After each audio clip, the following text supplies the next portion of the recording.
did a standard donation. Just a standard donation. Alrighty, folks, we're now live. It is time to call the meeting 1440 to order. It is 7:35, and I would like to welcome the gallery and online viewers.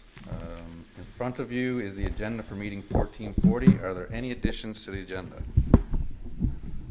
Hearing none, the minutes for meeting number 1439 are presented. Are there any errors or omissions? Yeah, Mayor, I believe the recreation minutes from July 29th are not available, so I think the town clerk will add those after. Okay. Note it. All right, can I get a mover to accept the minutes? Moved by Councillor Langland, seconded by Councillor Hancock. Call for the question. Hearing none. All those in favor? Motion carried. Thank you. All right. Business arising from the minutes. Is there any business arising from the minutes? Hearing none, we shall move on to new business. Does anyone have any new business to add tonight? I just wanted to make okay. I was going to mention that. Sorry, but anyway, I just want to mention that we had a meeting recently with Minister Abbott regarding housing, and so there were some people not present for that. So I created a small little blurb. I just wanted to talk a little bit about that meeting for a second. That's all. So it says here, as you know, a meeting was held with Minister Abbott. Also present for the meeting was CEO of Newfoundland Labrador Housing and the Regional Director, Newfoundland Labrador Housing. The meeting was designed to discuss housing needs and affordable housing. For those that were not able to make it or stay for the duration of the meeting, I wanted to say a few words. There's an ongoing housing crisis, and everyone is looking for ways to work together in overcoming this challenge. I think it was clear the municipality has a role to play and should play, as the topic is so critical to community prosperity. The general theme of the meeting for me was that we were all in this together, so let's work together. The department and the minister were essentially saying we want to be at the table with the town and developers. We want to be as flexible as possible in programming and assessment of needs. When asked for step one, they suggested we start with a housing needs assessment, which they can help with. I think we do have a role to play. We just need to be willing to move it forward, and let's just make this topic something for economic development table as well as for all the council. So I just wanted to just put that blurb to make sure it lives on. It comes to a meeting, and then maybe at the next economic development meeting we can bring it even further and talk a little bit about that assessment. All right, thank you, Councillor Hancock. Any more new business to add? And I'll just add that too as well, Mayor, that I think the dialogue was great there, and I think there were some concerns over, I think, may have been misrepresentation of the actual needs of housing in the province, as we both know, or sorry, in the town here, as we both know from our personal jobs as well. So I think that was raised as well, and hopefully we can find a solution for those moving forward. Like you said, it's important to keep that dialogue going and ensure that that's not lost. So the minister was quite optimistic and eager to listen as well, so that's promising. Yeah, they were fantastic. Thank you. No, it was a very good meeting, eye-opening to say the least, and I think tomorrow night's open dialogue with the community will probably hear some more concerns around that, because everything ultimately leads back to mental health and physical health and wellness, and that obviously starts with having a roof over someone's head. So no, I look forward to working with our counterparts, and again, that was a great meeting. I just personally wanted to make a note that council is aware of the incoming, storm pattern that's looking to hit the west coast and the southwest coast of the province, and we have reviewed or in process of reviewing the emergency awareness preparedness plan, and so everyone, I guess, ultimately around your own properties, there's lots of recommendations to what to do for your own safety, and you'll see them throughout the news media outlets, and some will come from the town as well. Is there any other new business to add? On that note, I would just add, and just for anybody who's watching, just a reminder for tomorrow's open forum. The Health and Wellness Committee are having an open town hall here at the town hall tomorrow night from 7 to 9, just to kind of gauge the community's thoughts in terms of what they feel is important in terms of the health and wellness of the community moving forward.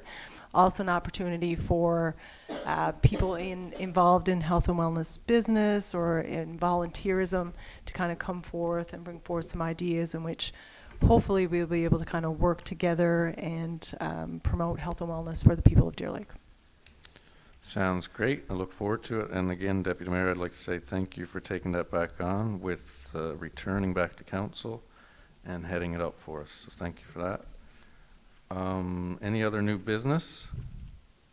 Hearing none, we shall take a backtrack. We've got to make a motion and accept for the special meetings. Councillor Hancock, did you want to read those out? If you don't mind. We're just adopting the minutes, right? Yeah. So we need your motion.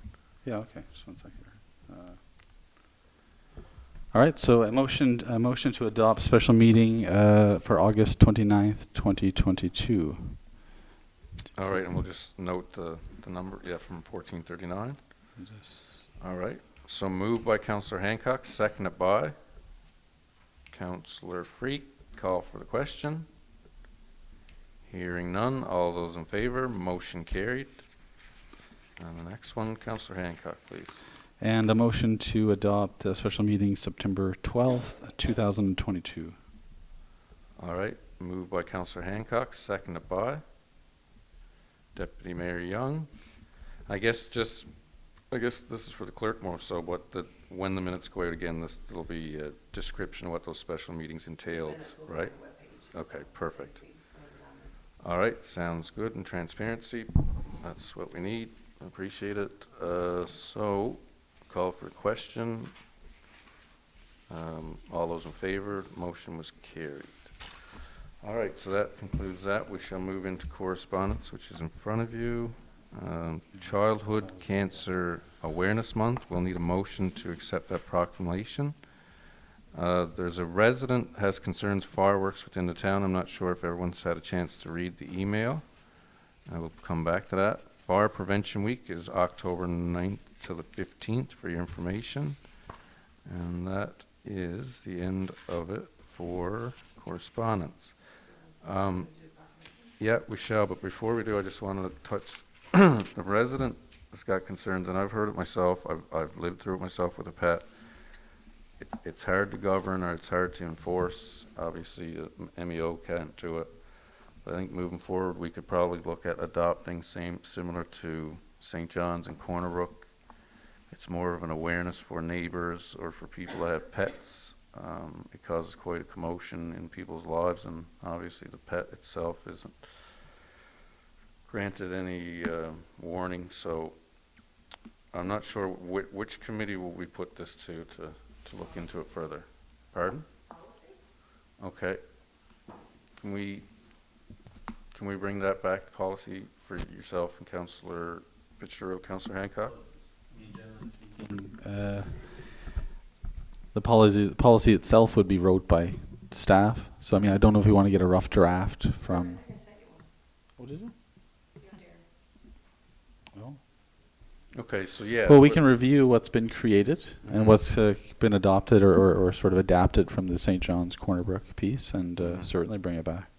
And, speaking with members from the two identified, one from St. John's and one from Corner Brook, they haven't seen a large change, but in certain neighborhoods there's been quite a change, because I guess people are starting to work together in a trend. So, I mean, I don't know a lot about it, but from what I gather, they still have an ability. If someone says doing something, they can apply for some kind of a permit, or they can somehow still do what they want to do.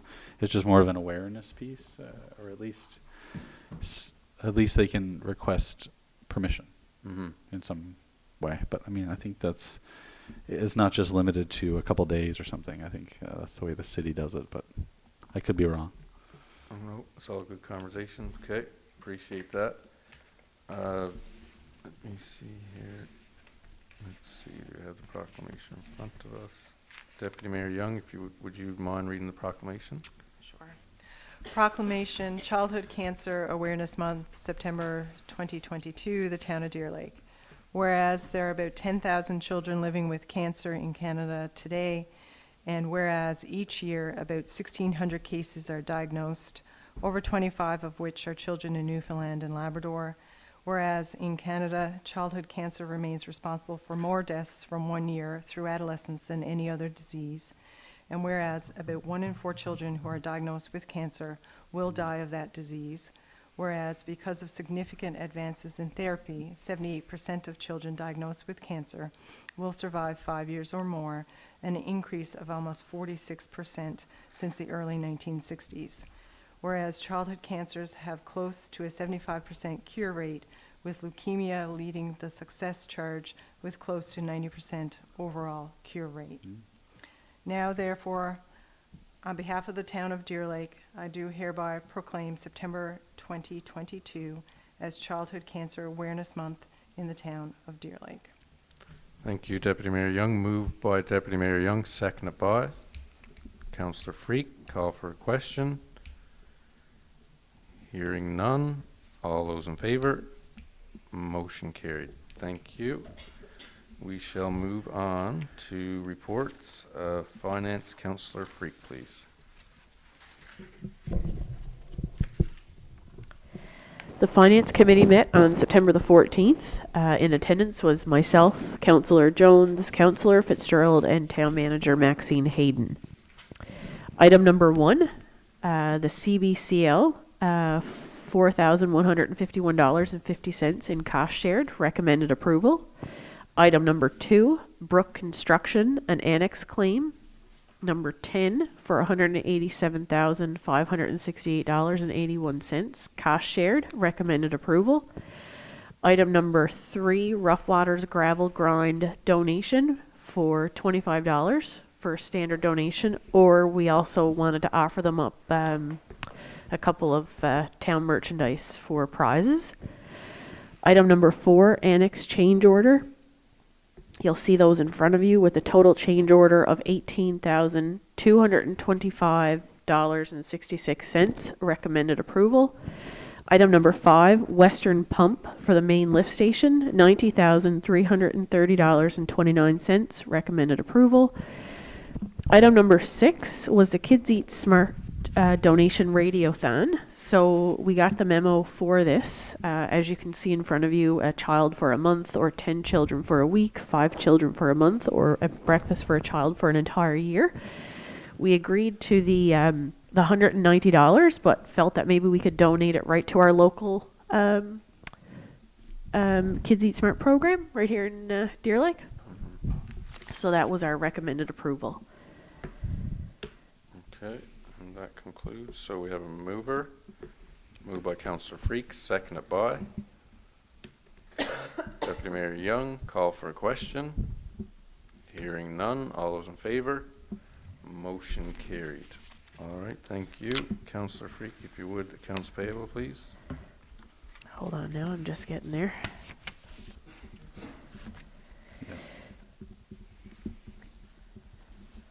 Hold on, there's a few pages in this report. I'm doing the same thing. I so- know, and the links aren't working. Yeah, there's some missing. Oh, but- Alrighty, accounts payable for September the 13th, 2022.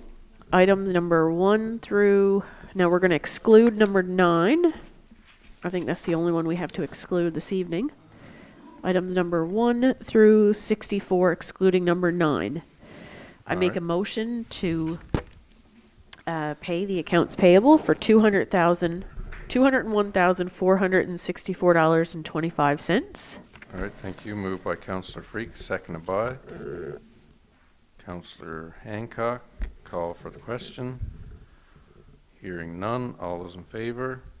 Motion carried. All Okay. I'm going to Councillor declare for Hancock. number 9. All right, just for the record, Councillor Hancock declares conflict of interest.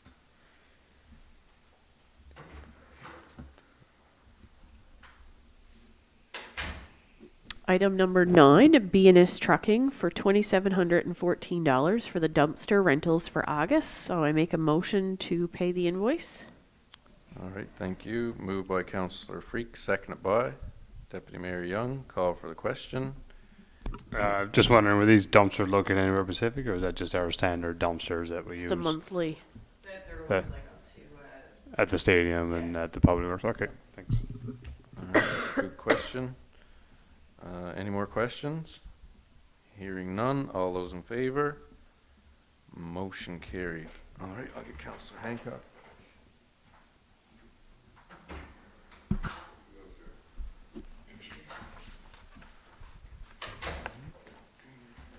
All right, thank you, Councillor Freak. That concludes accounts payable. Moving on to Public Works. Is that Councillor Langdon? You're going to take that one? Okay, thank you. So the Department of Public Works met on September 14, 2022 at 8:30 a.m. In attendance was Chair Councillor Darren Fitzgerald, Councillor Brett Langdon, Town Manager Maxine Hayden, Public Works Superintendent David Thomas, Director of Operations and Communications Jason Young, and Municipal Enforcement Officer Keith Park was there for a period of time as well, and regrets were sent from Councillor Hancock. Item number 1 on the agenda is speed bumps. The committee recommends the installation of speed bumps near Xavier Junior High on Whites Road. Committee consulted with the Municipal Enforcement Officer to discuss the placement within the community. Municipal Enforcement Officer will monitor the effectiveness and discuss future areas where speed bumps may be required.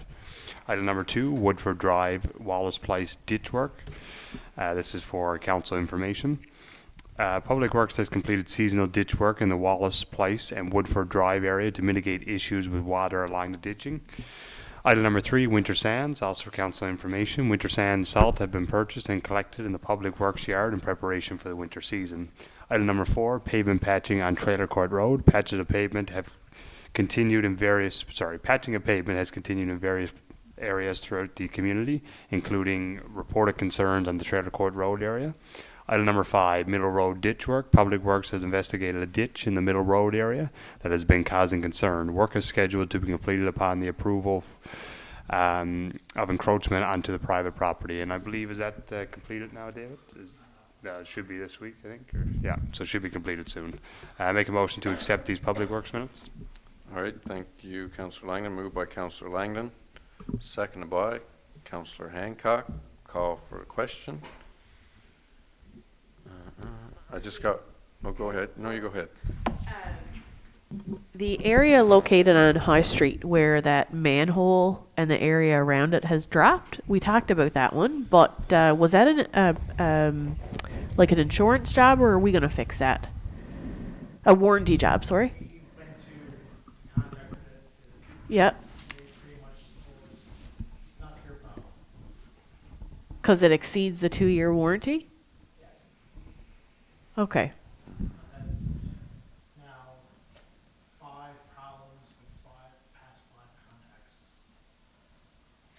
With With similar. the same contractor? Is that something that we are permitted to use in our tendering agreement as well? Well, we've With the talked about like a selection of- scoring system as Yeah, well, right. which would kind of help us a little bit. Because I know we've had some other concerns with various contractors throughout who have not met their standard of work before, and we've run into these similar issues. So that's certainly something that we can note. I think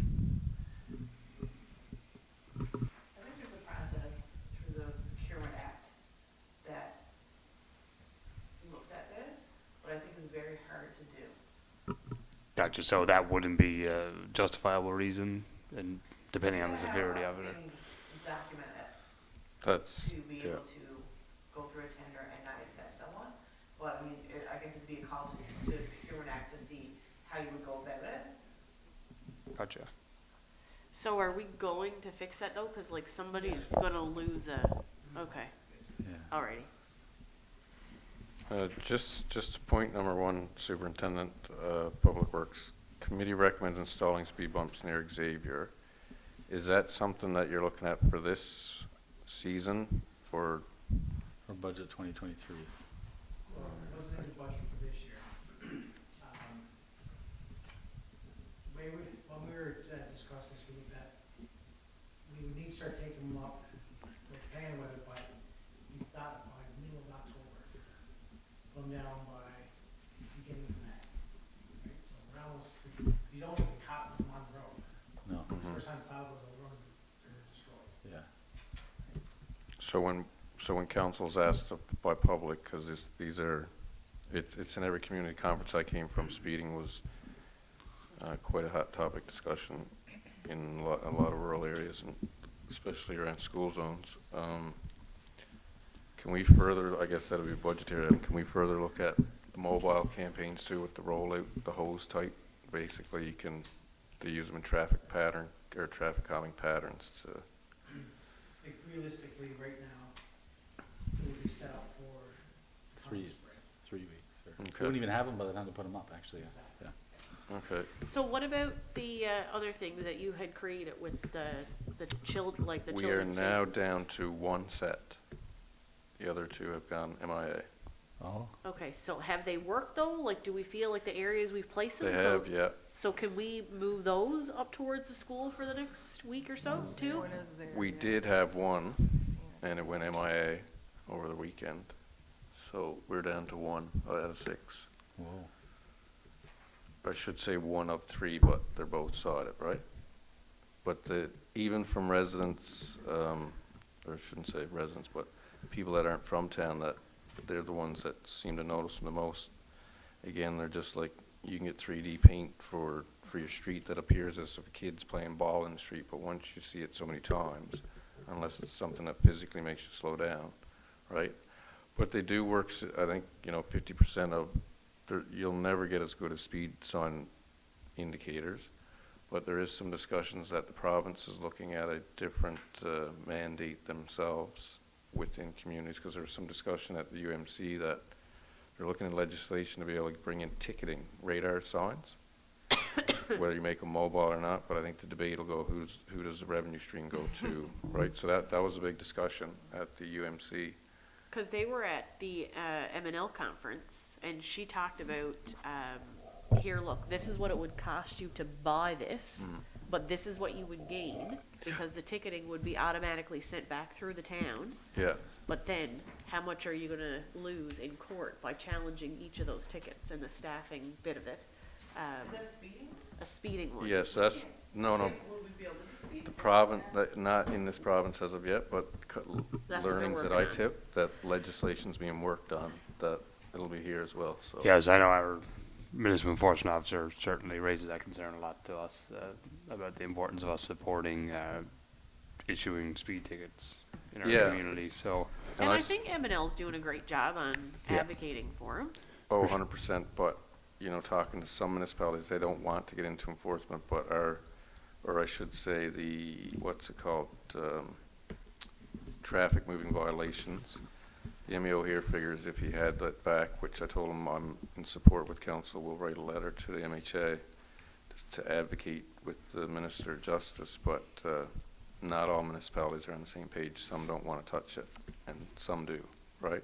Depending on location, some are high-staffed in areas with RNC, some are depleted with RCMP. So there's a numerous struggle with human resources, but we're fortunate that our MEO wants to do it. So I think we support them in it, and it should slow traffic down significantly in the future if we're able to get that passed. Are there any more questions for Public Works report? Hearing none, all those in favor? Motion carried. All right, we'll move on to Environment and Housing. Deputy Mayor Young, please. Environment and Housing met on Thursday, September 15th at 1:30. In attendance, Councillors Fitzgerald, Jones, and myself, Keith Park, Jason Young, and Maxine Hayden. Lori, there's some errors there. Just mention that in the attendance on the notes there on the top. Dave and Kirk weren't present. So general repairs, Krista there? yes, And Keith, I think she said. And Keith was there. yes. Yep, myself, Councillor Jones, Fitzgerald, Keith, Krista, Jason Young, and Maxine. Okay. So general repairs, items 1 through 21, all recommended for approval and permits were issued. Extensions, decks, patios, items 1 through 16, all recommended for approval and permits were issued. New dwellings, 9A Riverside Drive, recommended for approval. 8 Murdoch Drive as well, recommended for approval. Commercial constructions, 9 Welland Drive, requesting approval for signage. Permit was issued. 37 Old Bombay Road, application to install garage doors. Permit was issued. So action items, 2 New business applications to town. The first, 29 North Main Street, is a mortgage brokerage recommended for approval. The second was home-based business, 17 Elizabeth Avenue, selling some skincare products. This was deferred, just requesting some more information on the business model, what they're selling from there. Number 3, there was an application from 2 South Main Street seeking land located in front of their property to line up with that of their neighbors. This was denied as the town will be using that for possible future development. Number 4, 88 Nicholsville Road, again, an application seeking land in the back of the property. This was also denied as this property is in the plans for future development of Schwartz Park. Number 5, 4 Riverside Drive, application for duplex. This permit was declined because the application was for a duplex, and there's some studies being put forth in terms of the sewer capacity in that area prior to any further development. And I just lost my last one. Sorry. And lastly, 9A Riverside Drive.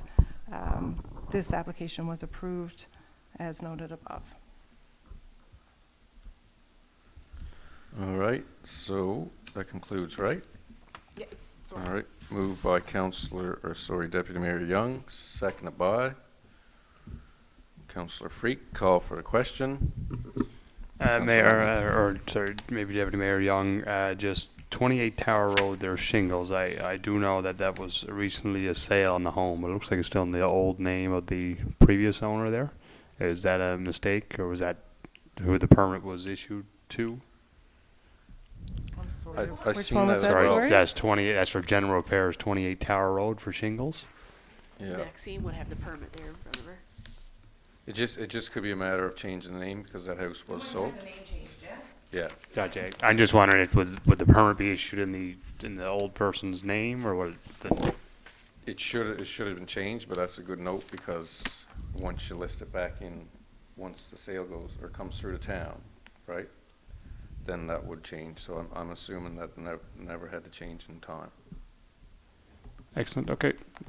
But all. good eye, because I was questioning too, and how would that happen? But I guess that's a little. Is also the same thing on 72 Garden. That's right. Okay, so that property was sold as well. No. Deceased. One. was- Okay, yeah. Okay, so a bit of catch So up the there. proper names need to be placed in that report. That's something we wouldn't know unless they came in and told us. Gotcha. Okay. Do we not So know again, when you the? look at the permit though, would you not? Permit would be put into whoever the property is in the system. Gotcha. So does that mean I can get a permit in whatever name of, let's say, I purchased a home and it was still in the name of the old homeowner, I could purchase or get the permit in their name, but then not abide by our regulations. So then who's at fault? The previous owner that I put the permit in? I think the one with the 28 Tower Road, which is a timing issue, that it must have happened like really close to where the sale date was. Gotcha. I mean, the permit application has tombstone date on it. Yeah, I said if Mrs. came in and or whoever it was, came in and filled out that application in their name, but in the system. Gotcha. So we're pretty sure that the permit would be in the name of the new Yeah. new homeowner. Yeah. Sir? Permit belongs to the property.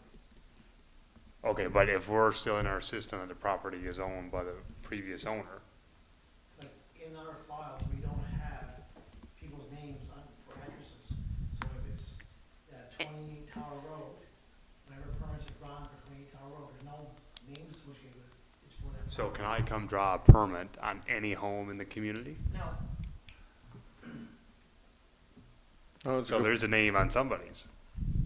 Well, Your there's a file's name. not There's a open. name in the file. Yes. So the file stays there for like 1 Main Street forever and a day. It doesn't matter who owns it. So anybody who's pulling a permit would be in there. What Lori's suggesting is that permit was applied for, but whoever done up the report put the address in the owner's name that currently own the name on the system. Yeah. Gotcha, okay. The sale just hadn't come through Yonkers yet. We don't, sometimes it's not, the sale goes through, we might get paper until a day later or something, or 2 days. They don't- Gotcha, so would that be ever flagged in our system to ensure that there's not a random person applying for a permit? Well, On any- Maxine's They would probably gonna it, check like, their when report. They pull it up, they would ask like who's applying for it or whatever, so they might have had it, the sale here, it just wasn't changed in the system yet. When you can't apply come in- for a you wouldn't be able to come in permit. and get a permit, say I wanna come in and get a permit and use my address. Okay, excellent, perfect. Although I do welcome you to get any permits. My place, if you're planning on doing repairs or basement renovations. Okay, I hope your shingles don't need to be replaced yet, Gord, but, Um, They're all great questions. I mean, anyone that Well, I- claims to sit around a table and know it all, I think would be time to resign. So thank you for those questions Oh. because it educated me myself as well. And I think that if there were a major concern, like, you know, a legal issue or something, the original applications could be pulled up. You'd understand who was doing it, and Normally, But when a there's- person applies for a permit, they sign it at the time. And it could be, you know, grammatical, but I think the biggest thing Councillor Langdon was trying to identify is that there's not a loophole there, right? yeah. So, all right, any more questions? Councillor Freak? Item number 2, when they're selling a product from home, why would we ask for more information? Because I haven't seen us ever question what somebody was selling, whether it was like, The only thing that crossed my mind, because I thought of the same thing, and I don't know if it's this or not, but if you don't have a clue what they're selling, and it's, say, a skincare product, I guess there may be special regulations if it's like cannabis, or I don't know. Like, that's the only thing that went through my mind was, is there any special regulations related to what it could be or something? Yeah, that was exactly it. The application was very vague. It was actually filled out over the telephone. So there was no information other than exactly what's written there. Okay. So in terms of whether it was homemade products, which would require certain regulations. If it's something like Mary Kay, it would be something very different, but we had no information at all. So Okay. we're just going back seeking a bit more information, that's all. okay, cool. And item number 5 and 6, I've shared some information with you guys that was pulled up on that area, and the maximum capacity on that one was 6 units, and every other development had to go through the department. Was that not followed through on environment and housing? You mean for like 9A there? Yep. Hmm. Because that definitely wasn't done. Yeah, there's additional permits. There's a lot of questions about that, but there was additional permits brought up from, I think, maybe 2006, that there was additional approval provided for an additional 13 lots, which would bring us from 6 to 20 lots. Okay. Yeah, but there is lots of, we did talk about it quite a bit, actually, at length, in terms of moving forward with studies to see kind of what has been done to fix that, because there's, I think, maybe 3, maybe even 4 properties over there purchased and will eventually want development. So we need to figure out what we need to do to fix that, Okay. and also who's responsible for that. Okay. So, Can we make note of these things, that they're documented, and those files that we've pulled, that we know it's moved, can be attached to this? Jason's looking into it quite a bit, so. Okay, awesome. All right, all good conversation. Is there any more questions for environment and housing? Hearing none, all those in favor, motion carried. All right, we shall move on to economic development. Councillor Freak or Councillor Hancock, either. sorry, I think, Item rec next. Okay, I thought you hadn't made note that. all right. No, that's on the minutes from the last. From meeting. previous, okay. Gotcha. All right, we'll go back one step. Councillor Langdon, please. The Department of Arts, Recreation and Culture met on September 15, 2022. In attendance was Councillor Brett Langdon, Councillor Gordon Hancock, Deputy Mayor Melanie Young, Director of Recreation Community Services Glenn Wiseman, and Town Manager Maxine Hayden. The meeting started at 8:30 a.m. The first one is for council approval. Item number 1, fencing at the Swartz Park area. The Recreation will be adding the cost of fencing to the Swartz Park in our budget for 2023.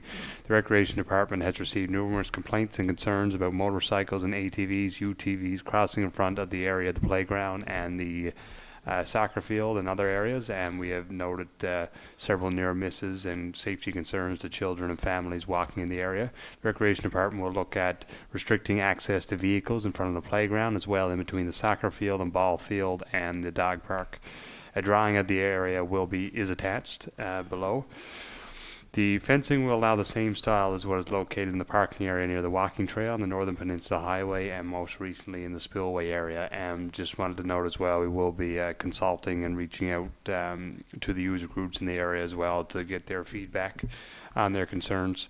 Item number 2 is for council discussion. Sliding Hill at Swartz Park. Recreation Department discussed the option of moving the extra fill from the back of the arena, which is currently excavated, to the Swartz Park, creating a sliding hill for the winter. The sliding hill will be constructed without the need of trucking snow in the winter area to this area. The proposed location is also attached, and this would be so part of the hill would be dirt and hopefully hydroseeded in the future, and it will create hopefully a safer area there and whatnot. And we will be adding some snow, but not significant amounts. Item number 3 is for council information. There were some concerns brought forth about overnight camping in the parking lot of our walking trails. The department received several complaints on several different occasions throughout the summer of RVs parking and camping in the parking lot of the trail system on the Northern Peninsula Highway. The Recreation Department will be posting a sign stating no overnight camping in the area, as we have done at Joe Butts and other areas throughout the community. We will also request that the Municipal Enforcement Officer do routine surveillance of the area. Item number 4 is for council approval. Request for proposal for the food vendor in the Joe Butts area. The Recreation Department recommends a new request for proposal be sent out to have the food vendor located on the Joe Butts Beach area for the summer of 2023. A verbal agreement was previously in place with another vendor, but unfortunately that fell through, and the proposed vendor can still reapply for next year. Item number 5, outdoor ice rink. The department recommends the installation of the water line from Nicholasville Road to Swartz Park for the creation of the outdoor rink, and ensuring that this water line can be used for future development of the area as well. And I know we spoke with Public Works before about potentially adding a sewer line and whatnot, but this is a recommendation from the Recreation Department to proceed with that. And the meeting was adjourned at 11 a.m. I make a motion to accept these minutes. Okay, moved by Councillor Langdon, seconded by Councillor Freak. Call for question. The way this report decisions are for council approval, so are we approving in principle, or are we, there's a couple there that I would like to have further discussion, and I'm open for it here now if you'd like. I guess it'd be more for questioning, but does anybody else have any questions prior to myself?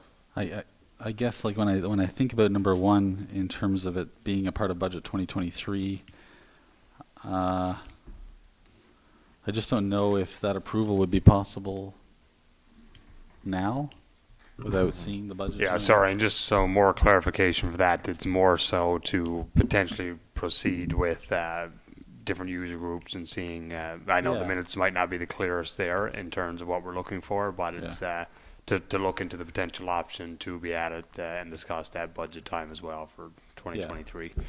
So it's more so for council information. Okay. Okay. So this is not to purchase it, it's to. Yeah, it's not to purchase it, it's just to explore the idea, option and get some designs and whatnot, and consult with the user groups and hopefully put together a much better plan and then approval for budget. So most of these are for council information anyway. Okay, just the same as my concern is item number 4, the town director and communications director were supposed to report or get a report back to council after meeting with the current vendor. If we accept this now, are we accepting to go back out for a new RFP? Yes, you would be. Okay. Yeah, because there was no formal agreement signed with the previous provider, so there was no legal obligations there or anything, so we can just resubmit a new request for proposal. And it's important to note that, like, you know, the utmost respect for the business, and of course, like, we would be having communication and dialogue and encouraging the resubmission. Like, it's not meant to be abrasive in any way. It's just meant to ensure that we follow what was put out, and then we just resubmit and do it for a longer duration, which would make a lot more sense for it anyway. I think that was really the spirit of that discussion. Just learned some more things about legislation and whatnot, and how I guess RFPs to tenders work over the weekend's conference. I'd make a recommendation to defer this until October 11th meeting for number 4. I know, Councillor Hancock, you had some concerns of we were late in getting out the RFP last year, but I don't think this would hold us up that much further, because I'd like to hear back a report from the communications office or director, because that was the direction that we were going to take. And so I'd be voting on something that I haven't had clarification on. Yeah, and I don't necessarily think if we did defer it that it would cause much delay necessarily. So I would ask, and it's fine, Councillor Lang, if you want to put it to a vote, I'm quite okay. But if you made a friendly amendment for council discussion instead of approval on number 4. We can certainly do that to get more information, but like I said, I think there was, the current provider, and as Gord said, the utmost respect to them, but I don't think they could follow through at this time with the request for a proposal, and we, I don't know how clear the dialogue was there, but we can certainly get an update from Jason as well before that, and I'd be fine with deferring to October's meeting. Yeah, and then we can make that decision, and you can go out for your RFP on the 12th if you get the right. I think really is the recognition that the people of the community really want something in that specific area, in that space, for recreation purposes for summertime. And unfortunately, we went without it this summer for whatever reason. But I think it's more a reflection that we really, as a community, we would like to see something there.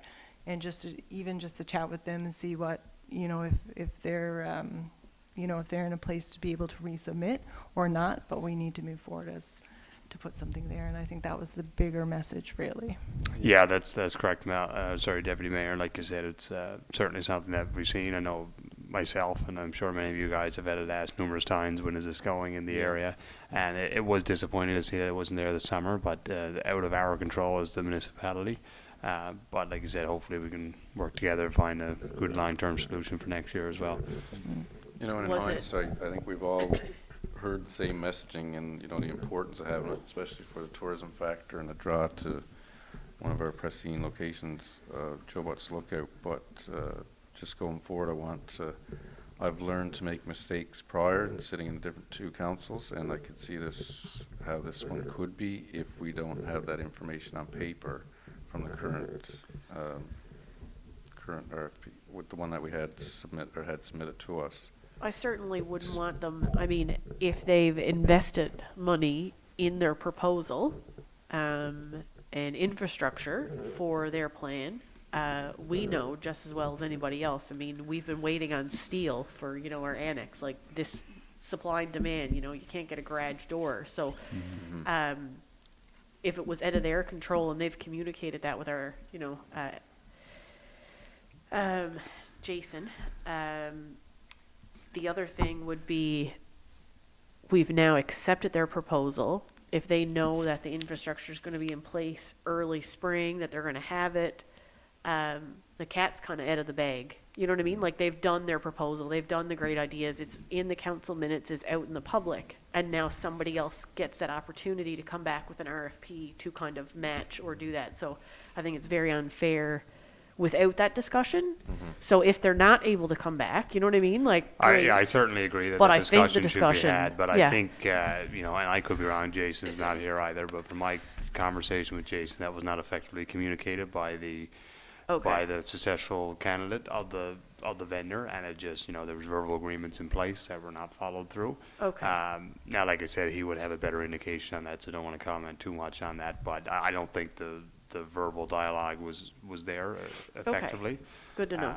But like I said, Jason can certainly comment more on that. And ultimately, I ask residents every day if there's concerns or anything at all, just please have it in writing. And I think the safest bet for everyone is to have anything and everything in writing. So if we can just make a friendly amendment, Councillor Langdon, to your report to say FYI, I guess, until, and you can even submit the date that we'll make a decision on the 11th. Yeah, no problem. We can, and I do agree there should, unfortunately Jason's not here tonight to provide more details on that, but I got no problem with doing that. We can amend that until the next meeting. But I certainly think it's important to discuss it and ensure that we get a plan going ahead. I know like last year we mentioned we did want to do this earlier if we could, and it did go out later, I agree, but it was also agreed upon both parties that it would be fine. So we can certainly have that discussion for next meeting, no problem. Yeah, no, I appreciate it. And back to Deputy Mayor Young's comments, you know, I think we can solidify the wish of public if we get this out by the end of October, which will give us what, we're 7 months ahead of where we were last year. I think the other piece, just in keeping with that, is it definitely probably lends itself better to good faith from a contract standpoint. So it's probably a good idea. All right, so that's all noted. Any more questions? Hearing none.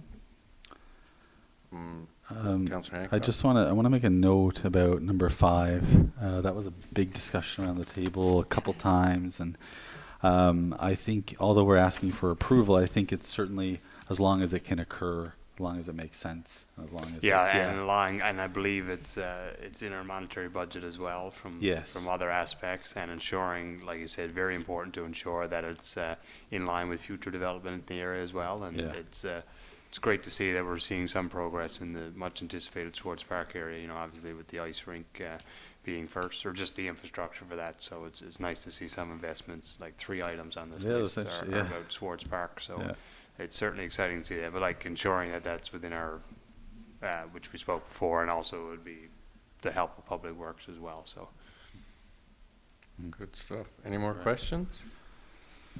Hearing none. All those in favor? Motion carried. Thank you. Councillor Langdon, Economic Development Committee report, please.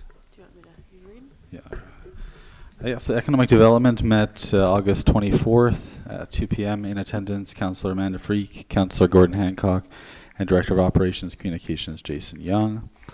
Number 1, the Deer Lake Trails. The trail crew has been conducting work on the spillway section of the trail, which includes 2 bridges that cross the spillway. They've been kept on for a few extra weeks to allow for substantial completion of this trail section. Number 2, Swartz Park. As you know, Councillor Langdon just discussed, you know, as a staff and council, we continue to examine opportunities to develop a phased approach to Swartz Park. Swartz Park is heavily used by residents and sporting groups. Deer Lake Miners Soccer and Deer Lake Football Club have hosted several soccer games that have brought large crowds from outside Deer Lake to the area. The committee discussed the feasibility of the renovations discussed in the track concept plan for 2020 and the potential for fundraising, private industry contributions to move the project forward. Potential for a redeveloped Swartz Park would be a huge economic benefit to the town. You know, I just want to elaborate on that a little bit. In our meeting, we sort of examined the tract plan and thought about, well, listen, this is a very high cost. We want to do this, but how can we examine what's there, and maybe aspects can remain the same in terms of position that would allow us to save a great deal of money, but still get essentially the same concept at the end. And so it was really just about reimagining the original tract concept plan in a more feasible and appropriate way for us.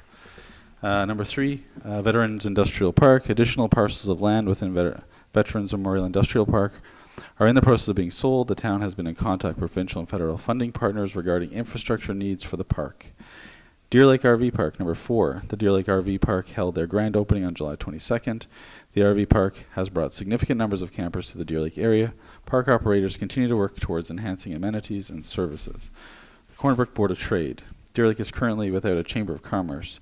The Economic Development Committee recommends seeking membership in the Greater Corner Brook Board of Trade to ensure the town does not miss out on networking opportunities. This is the only item that is actually seeking approval of Councillor Esther for information purposes. Number 6, meeting with Air Canada Executive. Members of the Deer Lake Council and business leaders from the community met with an executive member from Air Canada to discuss economic activity in the area and the importance of air access to Deer Lake and the region. Executives were excited about the future possibilities for Western Newfoundland. Motion to adopt the minutes as presented. Thank you, I'd like Jess. to add an action item to item number 1. Sure. If you don't Oh, mind. okay, sure. For the Spillway Falls Trail Network, we in Deer Lake Recreation, when Junior Pinkson was here, we had consulted with Carmelita Morgan, and she brought the idea of a labyrinth to the town of Deer Lake. She really wanted to be the first one on the island. Anyway, there wasn't a suitable location. It never really got anywhere with a couple of staffers moving and things. So we've talked about, we've consulted again with Carmelita and Nolan on the trail crew to identify a location on the spillway banks for a space for a labyrinth. So Carmelita's done some research. It needs to be about 55 feet wide, 60 feet wide. And the boys were kind of like really excited about, they weren't really sure what it was once they met with Carmelita and explained what it was for like mental health and wellness.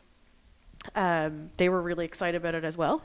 So what I want from council is the green light to identify a location so we can move in 2023 with an actual labyrinth of some sorts, whether we go looking for funding, whether we get partnerships through maybe Cornerbrook Pulp and Paper, something of the sorts where we can create it, but the boys building the trails will need to identify as they're coming down, like a great location to kind of put this. So I'm not asking for any money or anything of the sorts. They're just looking to identify and create a space that would be kind of like hidden. You could hear the falls, you could see the sunset, you could not hear any noise.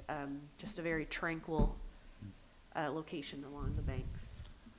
I have no Yeah, actually, issue supporting that. I had the fortune to walk it twice already, and I met with the foreman on the trail last night, and honestly, I can say physical health and mental health starts right there on that trail system. This is Just incredible. you can go one way to a falls, and you can go to another way to the lake, and the trail crew's called the newest bridge down where it goes across towards Sundara, the Honeymoon Bridge. Yeah. Yeah. And I'm quite sure that you're going to see lots of graduation pictures, lots of wedding pictures, anniversary pictures. It's absolutely beautiful, and it gives you this. It helps with physical and mental health, and the people that say they don't need it should really try and use it. And one person mentioned to me, said, "Too bad, you can't get there in a wheelchair." And I said, "That's not possible, because we do have that that floating wheelchair is actually mobile for things like that as well." So it's breathtaking viewing, and it's nice to see their view come to Yeah. Not a bad idea. come to fruition. And it is, And you know, they've again, we're biased obviously because we're here Yeah. to represent our own community, but it is some of the nicest walking trail systems in the province by far. they've identified special apple trees that Cornerbrook Pulp and Paper would have brought here, that Mhm. there's only like one left. I was going to call it Indianapolis Red. I don't know if I got that right or not. But, and then just up from that, they were identifying markers along the trail where the tree had grown over the piece of metal. So like they're highlighting the things that would be the history of this. They've talked about like where they were sliding as children, where the bathrooms were located, when the actual flood came through and kind of created that spillway falls originally. There's so much history, and our trail workers know so many stories. Like if we could keep them on the trails as like interpreters, they would be it would be so fun. Well, it's Yeah. it's interesting you note, Mike, meeting the foreman. I think he said foreman on the trail. Yeah. Every time I walk it, I come across one of them, and that is true. And Yeah. I said to them, and I said the same thing to the last time I was there, and it's like, I think they're just making sure everything's all right and checking on it on a daily basis Yeah. after work. It's quite interesting, actually. It's funny because we noted last night they call it a tripper upper, and obviously the trail's just in progress starting, and it takes quite a few trips over to get all the routes and whatnot. And I noted one. I said, I don't mean to be the pessimist here, but I just noted one and put a little stick by it to identify it. And when he came back, he told me he spent like 10 minutes trying to root it out by hand because we're trying to, as he quoted it, we try to eliminate all the tripper uppers, right? But Yeah. he said that's the part of the process with that type of trail starting out. And again, they have it signed thanks to the rec department and like for, trail in progress being constructed, use at own risk, right? So, but no, it's phenomenal work. And again, like you said, you can see the passion within the crew. They're taking it on. and back to Councillor Hancock, every time somebody walks it, someone from the trail crew's on it, It's- right? Yeah. it's free. Yeah, and just to jump on the bandwagon, like you said, it's a great job they done up there, and the potential that they took there from what was there. It's and it really aligns with what we're trying to see as recreation, and obviously with the new health and wellness board and economic development. So great to see. Kudos to them. Great job. Like you said, their passion is there, the knowledge is there. So we certainly very valued employees with the town there throughout this trail process. They're working with Cornerbrook Pulp and Paper as well to like identify, you know, a lookout area that you could see the history of Cornerbrook Pulp and Paper, and you could look out over the town of Deer Lake. You know, they've made the bridge across. They're coming down the other side. Everybody loves the loop bit of it, but they've taken it upon themselves as well to like create really great relationships with partners in this, and they're doing a great job. It's Absolutely. interesting that you said that, because they sent, it was today that we sent out,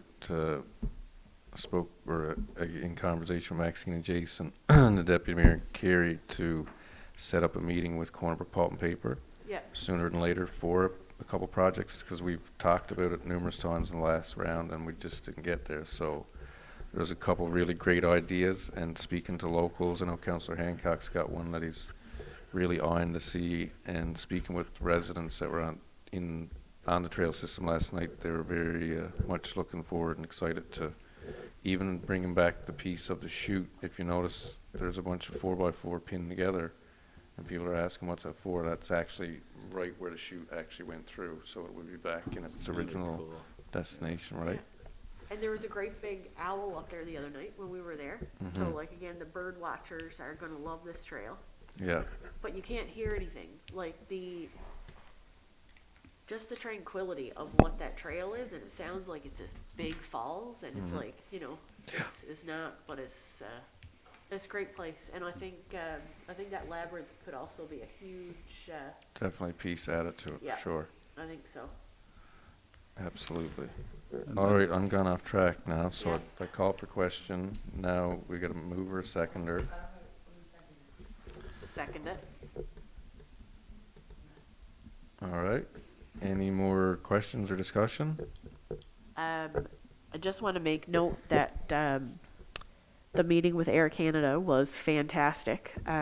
We had several members from the business community in that meeting, from construction to agricultural to air, that I feel like Air Canada is hearing from different sectors already, and they're like, what is happening in Western Newfoundland and how do we prepare?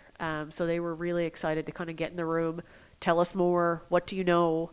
And they're really excited to see what's going to happen in Western Newfoundland in the next 3 to 5 years, that they feel that we're going to get those rotational workers kind of coming home, that there's going to be lots of work. So it was exciting to be in that room again. And I think after that meeting was kind of the sense of we're missing our chamber. You know, we're missing this business connection, you know, this getting together, this feeding off of each other, you know, having the guest speakers, somebody else knowing what's going on in the industry and you're not really aware. So I think this is going to be a huge move for that approval, to have us have somebody on that board of trade. So we're in the know again. We're getting back on the saddle. Definitely. I don't know, Very- is this where we make our recommendation for hiring?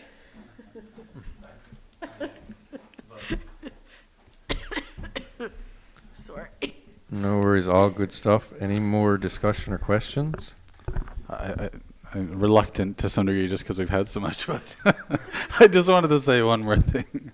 For the Spillway Trail, one thing I noticed as well that was quite positive was the trail workers are very respectful of the existing trail systems that were there, so they try to preserve and maintain like the existing roadways that people had created over the years to access, say, like Grand Lake or whatever area. And so it's nice how they try to work with everybody and try to make it a community piece, I guess, ensuring the residents nearby don't lose something they've had and stuff like that as well. So last little comment. No, definitely, and it's good to note morale keeps up well, and I think we can all stand by and say the town of Deer Lake in general, of all departments, are very fortunate to see people take ownership. So with that, I will call for one last time. Any more questions or comments? Just when they're so good, you want to keep them going, right? But obviously, in evidence of times, people do have lives outside of here. So could we call for the question? All those in favor? Motion carried. Next meeting is scheduled for October 11th. And if there's no other business for this meeting, can I get a mover to adjourn? Moved by Councillor Freak. We call this meeting adjourned at 8:35. Thank you.